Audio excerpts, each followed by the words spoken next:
Assalamualaikum warahmatullahi wabarakatuh. Welcome back to Essence Institute. Alasan kita rela menderita, kata Dan Hartley, adalah pemaknaan kita terhadap kehidupan. Tapi apakah yang membuat sesuatu menjadi bermakna? Faktor internal kah? Atau justru faktor eksternal? Manusia memaknai hidupnya bukan sekadar karena adanya intensif eksternal, baik itu berupa uang, hadiah, atau pujian. Manusia justru merasa hidupnya bermakna dan rela menderita selama ia diberikan kepercayaan dan kemerdekaan. Itulah alasan kita rela menderita, kata Hartley. Pemaknaan terhadap hidup, meski dalam penderitaan, adalah kunci dari ajaran logoterapi yang dikembangkan oleh Viktor F. Frankl dalam buku masterpiece-nya yang berjudul Man Searching for Meaning. Logoterapi sendiri adalah terapi psikologis yang bertumpu pada pemaknaan atau logos. Sehingga, kata Frank, meskipun ia berada dalam penyiksaan, kamp konsentrasi Nazi misalnya, ia tetap harus memaknai hidupnya. Ajaran logoterapi inilah yang kemudian dikembangkan oleh Mark Manson dalam buku Seni Bersikap Bodo Amat maupun buku Segala-galanya Ambiar, dan juga tentunya oleh Dan Hartley dalam buku Alasan Kita Rela Menderita. Siapakah yang harus menjadi aktor yang memberikan makna?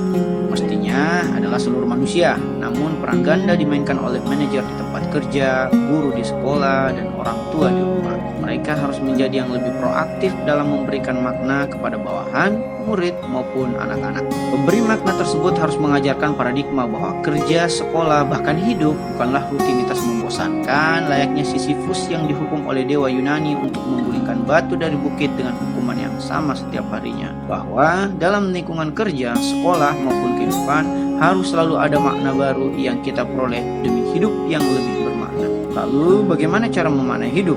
Kita merasa bahwa sesuatu bermakna ketika kita terikat pada sesuatu tersebut, dan keterikatan tersebut timbul dari upaya keras kita dalam perjuangan mencapainya.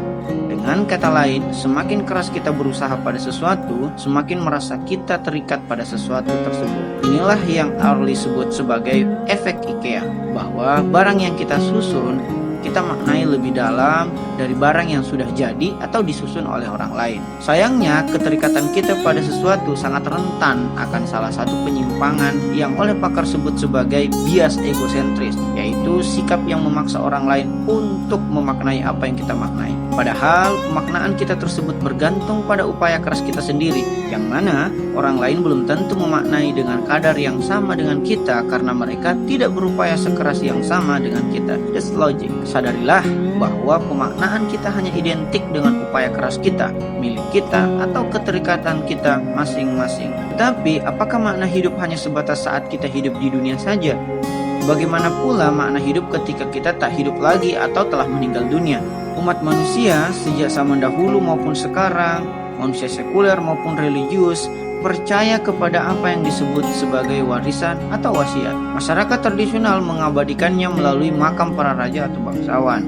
Masyarakat modern memonumenkannya melalui karya, baik itu karya tulis maupun karya budaya lainnya. Sementara masyarakat religius mensakralkan warisan tersebut melalui pahala jariah, yaitu berupa anak yang soleh, ilmu yang bermanfaat, dan infrastruktur demi kemaslahatan umat. Yang jelas, alasan kita berwasiat atau meninggalkan warisan dikarenakan kita ingin memberikan makna kepada dunia yang telah kita tinggalkan tersebut. Jadi, alasan kita rela menderita baik saat kita hidup maupun kelak mati nanti adalah karena kita ingin memaknai kehidupan, memberi makna atas kehidupan, dan berbagi makna kehidupan.